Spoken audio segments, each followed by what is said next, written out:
According to the FBI, active threat attacks in the United States have seen a major increase in the past 10 years.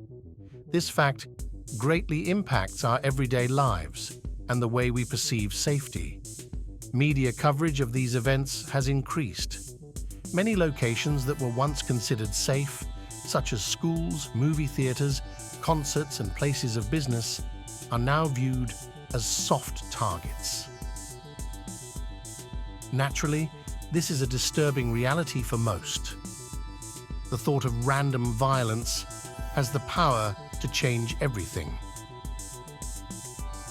Although American law enforcement are some of the most trained and motivated responders in the world, a gunman can easily kill or injure many people before these responders ever arrive on scene. There is good news, however.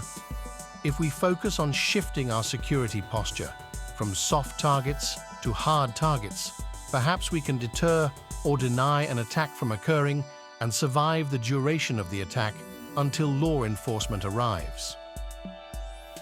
This can be accomplished by creating overlapping and redundant forms of security, starting with the entire facility and ending with individual rooms and doorways. Let us take a look at a typical doorway and discuss 5 simple concepts that can be utilized in order to save lives. Doorways are important in active threat situations because this is where the danger will inevitably enter from.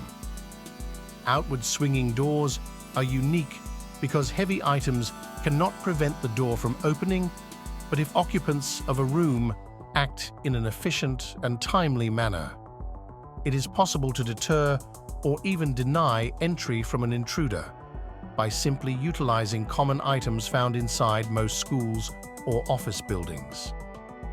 Upon the first indication of danger, occupants of a room should lock the door. Then, if the door contains a window, something should be used to cover the window so the intruder cannot target those inside the room. Next, if your door has an automatic closing mechanism at the top, which most outward swinging doors in schools do, you can tie something, such as a tie or rope, around this to slow or even prevent the door from opening.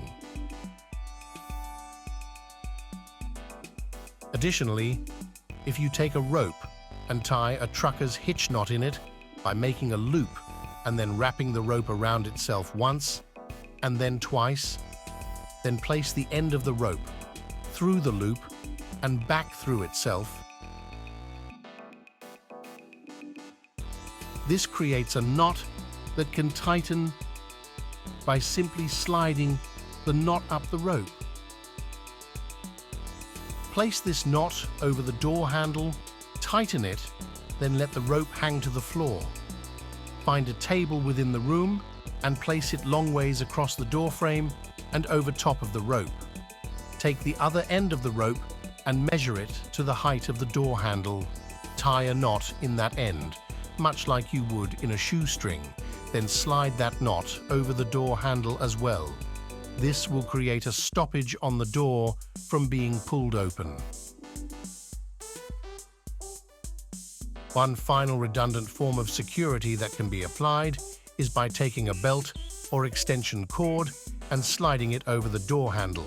Then, using the door frame as leverage, pull the belt to the side of the door, which will create a very powerful pulling force that will further prevent the door from being opened.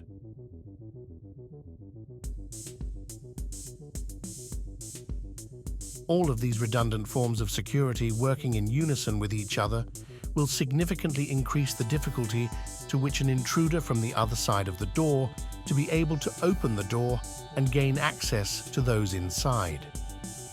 This will provide those inside with time for law enforcement to respond and address the intruder. Use this time before an attack to plan and prepare. You have options. What you do matters. Plan now.